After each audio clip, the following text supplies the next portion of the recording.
Welcome friends, কেমন আছো তোমরা সবাই? চলে এসেছি পরবর্তী আপডেট নিয়ে আমার ছাদ বাগানের। আজকে হচ্ছে আগস্ট মাসে চতুর্থ রবিবার। সকাল থেকে মুষলধারে বৃষ্টি হয়ে যাচ্ছিল। আমি তো আশাই ছেড়ে দিয়েছিলাম যে আজকে হয়তো ছাদ বাগানে আমি উঠতে পারবো, কিন্তু বিকেলের দিকে হঠাৎ বৃষ্টিটা থেমে গেল। তাই চলে এলাম তোমাদের জন্য ভিডিও বানাবো বলে। দেখো আকাশটা কি সুন্দর নীল হয়ে রয়েছে, সমস্ত মেঘ সরে গেছে। মনে হচ্ছে আজকে আর বৃষ্টি হবে না। গাছের পাতাগুলো দেখলে তোমরা হয়তো বুঝতে পারবে যে আমাদের এখানে কি পরিমাণ বৃষ্টি সকাল থেকে হয়েছে। দেখো গাছের পাতাগুলো পুরো ভেজা। আরেকটা জিনিস তোমাদের আমি দেখাবো, প্রায় 7 দিন আগে আমি এই সর্ষের খোলটা ভিজিয়েছিলাম এখানে। এই রবিবার আমি দেবো বলে গাছে, কিন্তু নিম্নচাপ তৈরি হওয়ার জন্য এটা আমি দিতে পারছি না আজকে, কারণ এটা এখন দিলে গাছের শিকড় সব পচে যাবে, কারণ গাছের মাটিগুলো পুরোটাই ভেজা। তোমরা দেখতে পাচ্ছ আমার ছাদ বাগান পুরো ভিজে গেছে। আর এই পেয়ারা গাছটা তোমরা দেখতে পাচ্ছ কত সুন্দর গ্রোথ হয়ে গেছে। প্রায় 3 মাস হলো মাত্র আমি নার্সারি থেকে নিয়ে এসেছিলাম। আর লঙ্কা গাছগুলো একটু ঝিমিয়ে পড়েছে, কারণ বেশি বৃষ্টি লঙ্কা গাছ কিন্তু একদমই সহ্য করতে পারে না। আমার থাই ভ্যারাইটি 12 মাসি আম গাছে আমগুলো কিন্তু অনেকটাই বড় হয়ে এসেছে, কিন্তু বৃষ্টির কারণে পুরো গাছটাতেই ফাঙ্গাল অ্যাটাক হয়ে গেছে। যদিও বা আমি ফাঙ্গিসাইড স্প্রে করেছিলাম, কিন্তু বৃষ্টির জন্য সব ধুয়ে গেছে। কারণ আমাদের এখানে নিম্নচাপ চলছে, প্রায় 7 দিন ধরে এখানে কন্টিনিউ বৃষ্টি হয়েই যাচ্ছে। তোমরা দেখতে পাচ্ছ কালো কালো ছোপ হয়ে রয়েছে, এগুলো কিন্তু ফাঙ্গাল অ্যাটাক। এই ফাঙ্গাল অ্যাটাকের জন্য কিন্তু আমার কাছে অনেক ক্ষতি হয়েছে। প্রায় 1 থেকে 1.5 মাস আগে আমি গ্রাফটিংটা করেছিলাম। আমটার কি নাম তা আমার জানা নেই, তবে স্বাদটা আমার খুব ভালো লেগেছিল আমের, তাই ডাল সংগ্রহ করে আমি এই গ্রাফটিংটা করেছিলাম। তোমরা দেখতে পাচ্ছ আমি কিন্তু গ্রাফটিংয়ে সফলও হয়ে গেছি। পরবর্তী ভিডিওতে তোমাদের আমি আপডেট দেব যে এই ডালটা কতটা বড় হলো এবং কতটা আমি সাকসেসফুল হলাম। তোমরা হয়তো দেখতে পাচ্ছ আমার লঙ্কা গাছের সাইড থেকে ছোট ছোট কচি কচি পাতা বেরানোর চেষ্টা করছে। এখন কিন্তু সঠিক সময় গাছটার মাথা ছেঁটে ফেলার, তাহলে কিন্তু গাছটা আরও ঝোপালো হয়ে উঠবে। তাই আমি আরও কয়েকদিন ওয়েট করব। যখন বৃষ্টিটা থেমে যাবে তখন আমি গাছের মাথাটা ছেঁটে ফেলবো। তাতে কি হবে, গাছটা আরও ঝোপালো হয়ে উঠবে। আমার এই বুগেনভিলিয়া গাছটাতে কী পরিমাণ গ্রোথ এসছে তোমরা হয়তো ভিডিওতে দেখে সেটা আন্দাজ করতে পারছো। কদিন আগে আমি এই গাছটার সমস্ত মাথাগুলোকে ছেঁটে ফেলে দিয়েছিলাম। তারপর বৃষ্টির জল পেয়ে গাছটা কিন্তু খুব সুন্দর গ্রোথ নিয়ে নিয়েছে আর খুবই তরতাজা হয়ে উঠেছে। এটা হচ্ছে একটা বিশাখা ভ্যারাইটির বুগেনভিলিয়া গাছ, যেটাকে তোমরা কাগজ ফুল গাছ নামে চেনো।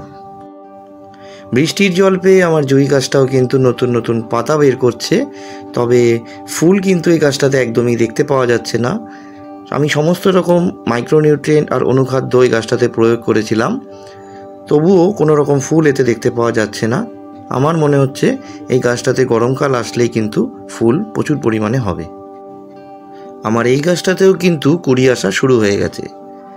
গাছটার নাম আমার জানা নেই, তবে প্রচুর পরিমাণে সাদা রঙের ছোট ছোট ফুল হয়।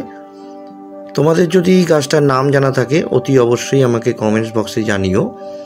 গাছটার রুট বাউন্ড হয়ে গেছিলো, মানে প্রচুর শিকড় হয়ে গেছিলো আর শিকড় ছড়ানোর জায়গা ছিল না টবে, তাই জন্য গাছটাতে সম্পূর্ণ ফুল আসা বন্ধ হয়ে গেছিলো।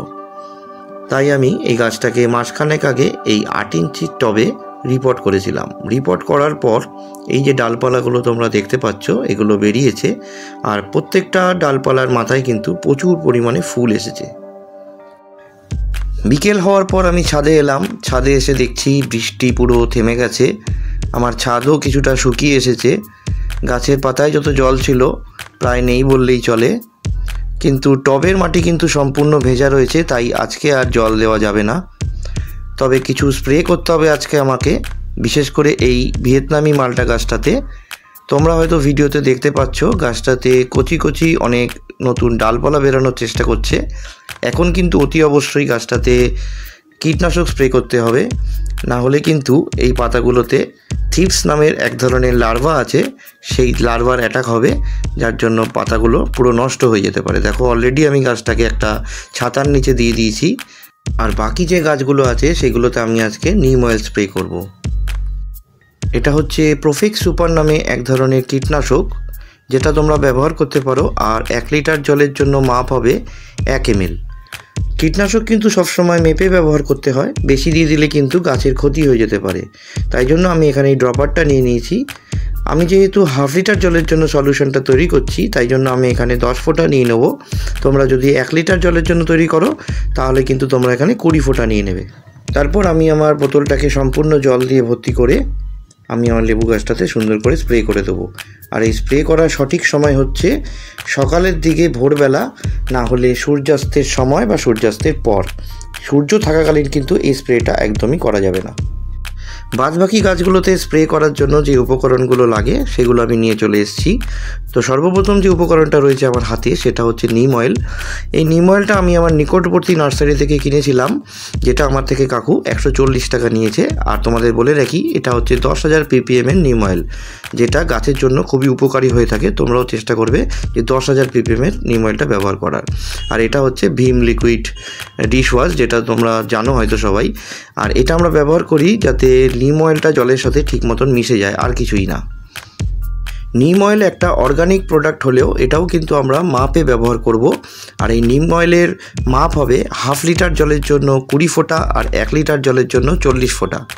পাশাপাশি আমরা যতটা নিম অয়েল দিয়েছি ততটা পরিমাণ ডিশ ওয়াশ এর মধ্যে নিয়ে নেব, মানে হাফ লিটার জলের জন্য 20 ফোঁটা আর 1 লিটার জলের জন্য 40 ফোঁটা। এর মধ্যে জল দেওয়ার আগে আমাদের দুটোকে ভালো করে নেড়ে চেড়ে এরমভাবে মিক্স করে নিতে হবে। তারপর আমি এর মধ্যে জল ভরে আমার সমস্ত গাছে সুন্দর করে স্প্রে করে দেবো।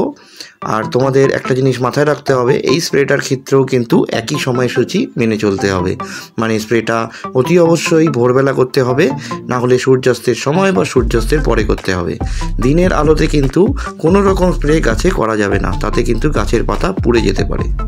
আমার সমস্ত গাছে স্প্রে করা কমপ্লিট হয়ে গেছে, তোমরা হয়তো গাছের পাতা দেখে সেটা বুঝতে পারছো। শুধুমাত্র দুটো গাছে আমি কোনো রকম স্প্রে করিনি, সেটা হচ্ছে আমার এই বুগেনভিলিয়া গাছটা। বুগেনভিলিয়া গাছে কিন্তু আমি কোনো রকম স্প্রে করি না, আর মাটিতে জলও খুব মেপে দিই। এই দুটো বুগেনভিলিয়া গাছ আমার কাছে রয়েছে, এই বুগেনভিলিয়া গাছে কিন্তু আমি কোনো রকম স্প্রে করি না। অন্য গাছে স্প্রে করতে গিয়ে এই গাছটা একটু স্প্রে লেগে গেছে, সেটা আলাদা ব্যাপার। তাহলে আজকের জন্য এটুকুই, এই সপ্তাহে তোমাদের জন্য এটুকুই রইল। দেখা হচ্ছে পরের সপ্তাহে পরের ভিডিওতে অন্য কোনো আপডেট নিয়ে। যদি তোমাদের ভিডিওটা ভালো লেগে থাকে অতি অবশ্যই লাইক অ্যান্ড সাবস্ক্রাইব করে দিও। ততক্ষণ তোমরা সবাই ভালো থেকো।